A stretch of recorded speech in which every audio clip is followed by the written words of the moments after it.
Jesus' last days. Jesus died. Dikisahkan ada seorang bapak yang bekerja sebagai operator kereta api. Setiap hari ia bertemu dengan banyak orang yang punya karakter dan masalah yang berbeda-beda. Bapak ini mempunyai seorang anak yang sangat dia cintai. Suatu hari, dia harus membuat keputusan yang tersulit dalam hidupnya. Anaknya jatuh dari jembatan yang menghubungkan antara rel kereta api yang satu dengan yang lainnya. Apa yang harus ia lakukan? Ia harus memilih menyelamatkan anaknya yang jatuh atau tetap menarik katup penutup jembatan agar penumpang kereta api yang berjumlah ratusan orang itu dapat diselamatkan. Lalu ia memutuskan untuk mengorbankan anak satu-satunya agar banyak orang dapat diselamatkan. Wah, sedih sekali ya filmnya. Kok bisa? Pas sekali dengan firman Tuhan yang akan aku bawakan hari ini tentang kasih Allah. Tapi, aduh, gimana hapus air mata ini? Padahal sebentar lagi harus siap-siap untuk membawakan firman Tuhan.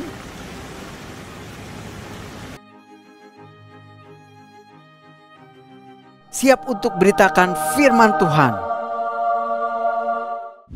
Shalom Sweetie Kid, Cornerstone Kid, dan anak-anak semua dimanapun kalian berada. Senang sekali Lause Agus bisa menyapa kalian semua hari ini. Semoga semua dalam keadaan sehat ya. Pastinya semua sudah siap untuk beribadah kan? Sebelumnya, mari Lause undang kita semua bangkit berdiri. Kita akan fotum terlebih dahulu.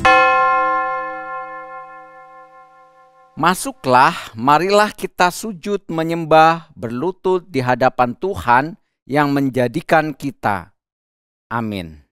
Sekarang, sambil berdiri mari kita sama-sama bergerak, menyanyi, memuji, dan meninggikan nama Tuhan kita.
Anak-anak, mari kita berdoa.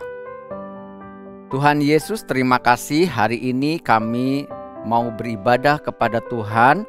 Tolong kami supaya kami bisa bersungguh-sungguh beribadah kepada Tuhan. Dan tolong kami untuk kami boleh sama-sama menikmati firman Tuhan yang akan kami dengarkan hari ini. Terima kasih Tuhan Yesus, kami bersyukur, kami mau beribadah. Di dalam nama Tuhan Yesus kami mengucap syukur dan berdoa. Amin.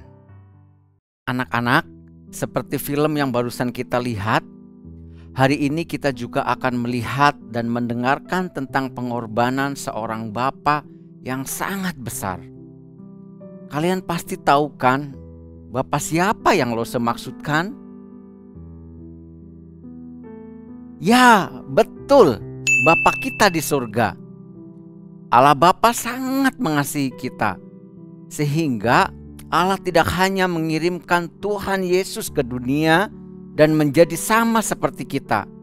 Namun, Tuhan Yesus juga harus menanggung penderitaan yang sangat berat. Tidak hanya pada saat Ia mati di kayu salib. Hari ini kita akan melanjutkan perjalanan hari-hari terakhir Tuhan Yesus di bumi. Apakah kalian masih ingat firman Tuhan minggu lalu mengenai peristiwa yang terjadi sebelum Tuhan Yesus disalibkan? Ya, Yesus memasuki Yerusalem. Yesus memberikan teladan dan pesan kepada murid-muridnya mengenai perjamuan kudus. Tuhan Yesus tahu bahwa saatnya untuk mengorbankan dirinya sudah semakin dekat. Setelah perjamuan, Yesus pergi ke Taman Getsemani untuk berdoa dan memohon kekuatan dari Allah Bapa. Di sanalah Ia ditangkap. Mari kita lihat kisahnya di dalam Lukas 22 ayat 63 sampai Lukas 23 ayat 55. Tuhan Yesus diejek, dihina, dipukul, dan tidak berhenti-henti dicari kesalahannya oleh orang-orang yang membencinya. Bisa-bisanya ya mereka dengan sengaja mencari-cari kesalahan orang yang tidak bersalah. Lalu Tuhan Yesus dihadapkan kepada mahkamah agama, tempat untuk menyelesaikan berbagai masalah. Jadi saat itu kehadiran Tuhan Yesus dianggap bermasalah bagi mereka. Jikalau engkau adalah Mesias, katakanlah kepada kami. Sekalipun aku mengatakannya kepada kamu, namun kamu tidak akan percaya. Tuhan Yesus berkali-kali ditanya, apakah Dia anak Allah? Jika Tuhan Yesus menjawab bahwa Ia adalah anak Allah, maka mereka akan mendapatkan alasan bahwa Tuhan Yesus bersalah. Karena bagi mereka, Tuhan Yesus sedang berbohong, menghujat Allah. Oh no! Tidak hanya sampai di situ.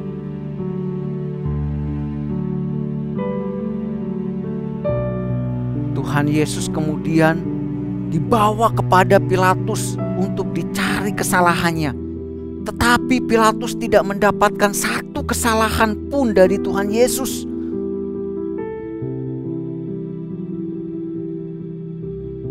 Kemudian Yesus dibawa lagi ke Herodes. Namun sama dengan Pilatus, Herodes juga tidak mendapat kesalahan kepada Yesus. Suasananya semakin kacau. Akhirnya Tuhan Yesus dikirim kembali ke Pilatus. Disinilah orang-orang berteriak dengan kencang. Enyahkanlah dia! Lepaskanlah Barabas bagi kami! Banyak orang lebih memilih untuk membebaskan seorang penjahat dibanding membebaskan Yesus dan tidak bersalah. Sampai 3 kali Pilatus berbicara kepada orang banyak itu, namun mereka tetap meneriakkan perkataan yang sama. Mereka mendesak supaya Tuhan Yesus disalibkan. Akhirnya Pilatus mencuci tangannya ia menyerahkan Tuhan Yesus kepada orang banyak itu untuk diperlakukan seperti yang mereka mau. Wah, sedih sekali ya. Anak-anak, bagaimana dengan kalian? Apa yang kalian rasakan jika orang yang tidak bersalah namun harus dihukum? Bahkan dihukum dengan cara disalibkan, yang merupakan hukuman paling berat dan hina saat itu. Bukankah ini tidak adil? Tuhan Yesus benar-benar diperlakukan tidak adil.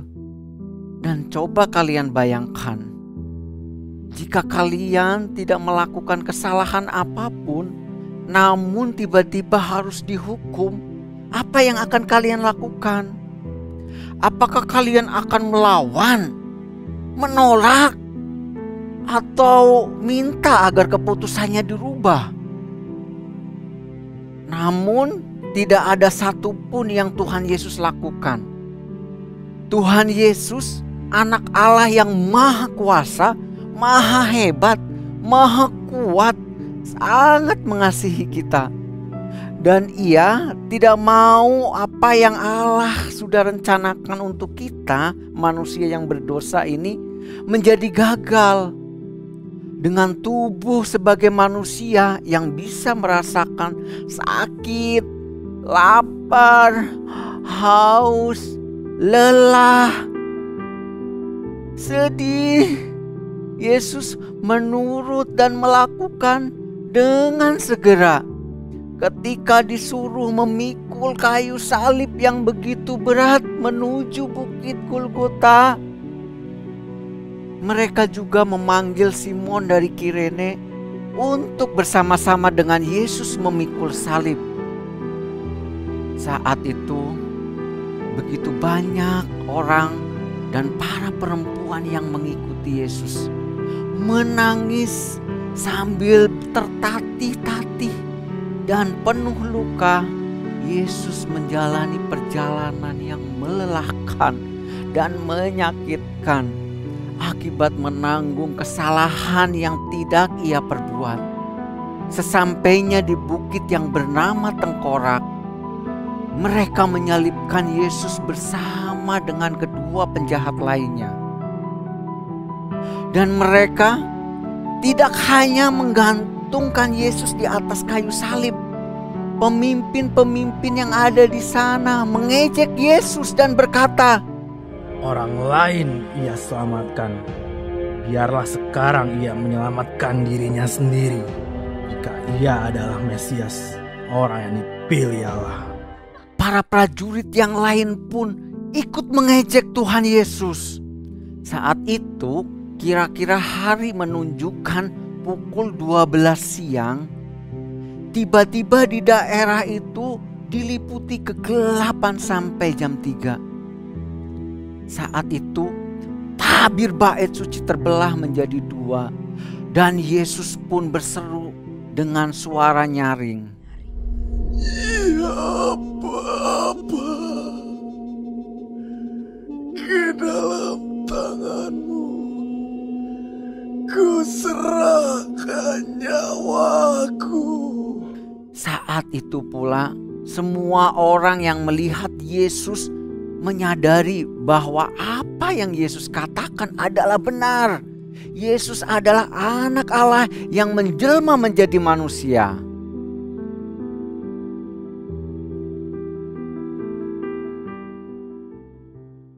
Nah, anak-anak, apakah kalian tahu mengapa Yesus rela melakukan semuanya itu? Ya, tentu saja karena kasih-Nya yang begitu besar kepada kita.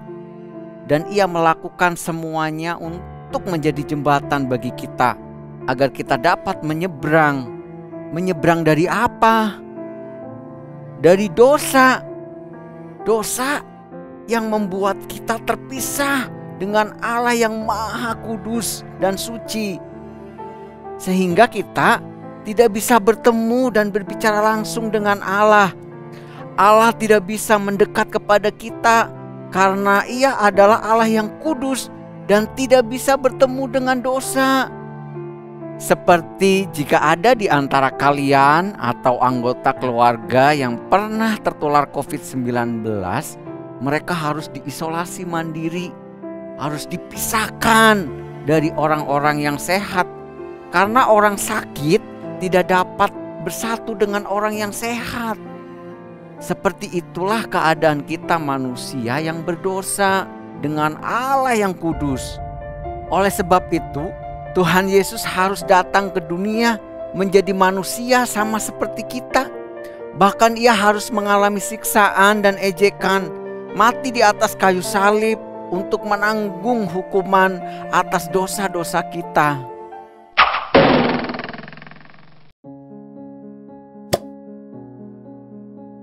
Anak-anak, apakah kalian tahu benda apakah ini? Ya, biasanya kalian melihat alat ini di toilet. Ini alat untuk menyedot WC yang tersumbat supaya airnya tidak meluap ke mana-mana. Waktu Lause kecil, Lause senang sekali memainkan alat ini. Bisa ditempel di dinding dan juga untuk bergelantungan. Tetapi waktu Mama Lause datang, ia sangat kaget dan memarahi Lause. Lause dilarang memegang alat ini karena ini adalah alat yang sangat kotor. Alat ini mengingatkan Lause tentang salib yang harus dipikul oleh Yesus, dan bahkan akhirnya Yesus pun mati di atas kayu salib tersebut.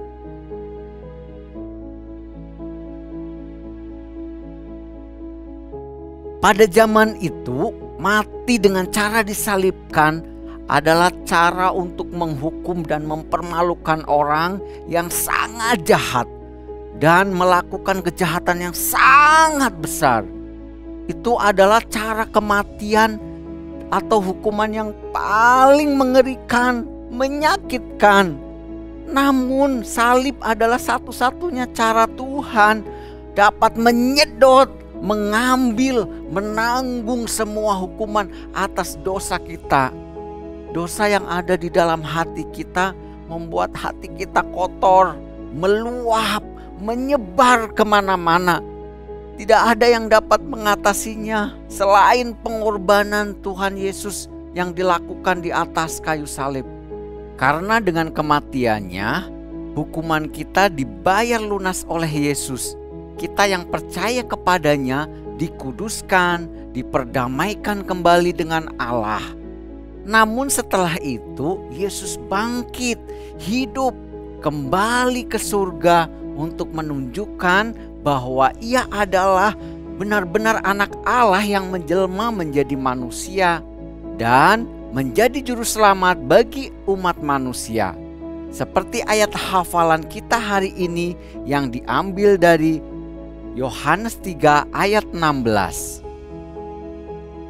Karena begitu besar kasih Allah akan dunia ini, sehingga ia telah mengaruniakan anaknya yang tunggal, supaya setiap orang yang percaya kepadanya tidak binasa, melainkan beroleh hidup yang kekal. Mari kita ulangi sekali lagi. Yohanes 3 ayat 16. Karena begitu besar kasih Allah akan dunia ini, sehingga ia telah mengaruniakan anaknya yang tunggal, supaya setiap orang yang percaya kepadanya tidak binasa, melainkan beroleh hidup yang kekal.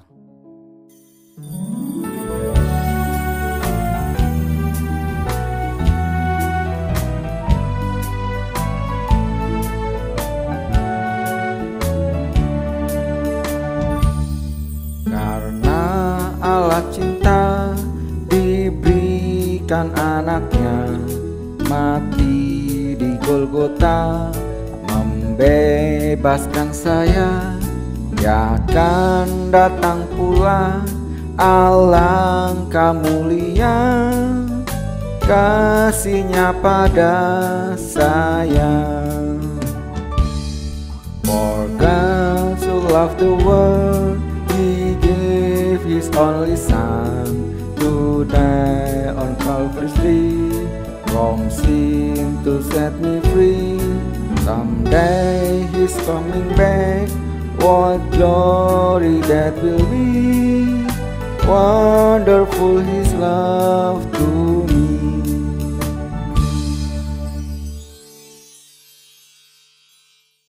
Anak-anak, coba kalian bayangkan betapa sedihnya Allah melihat anaknya yang sangat dikasihinya harus menderita seperti itu.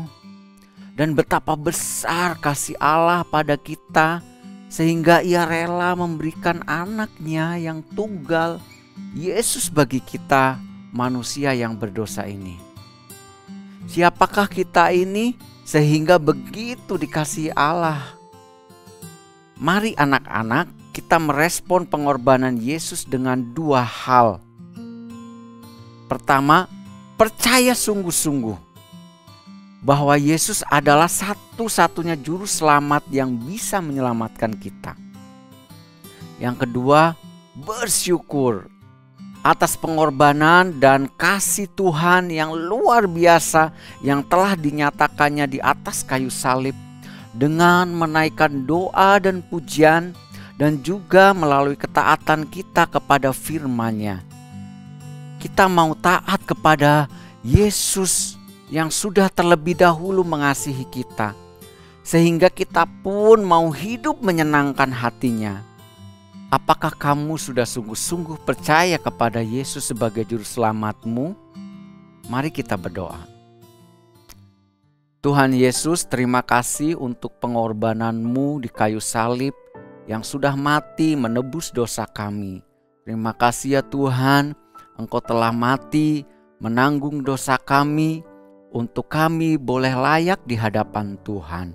Terima kasih Tuhan, kami bersyukur untuk firman-Mu hari ini.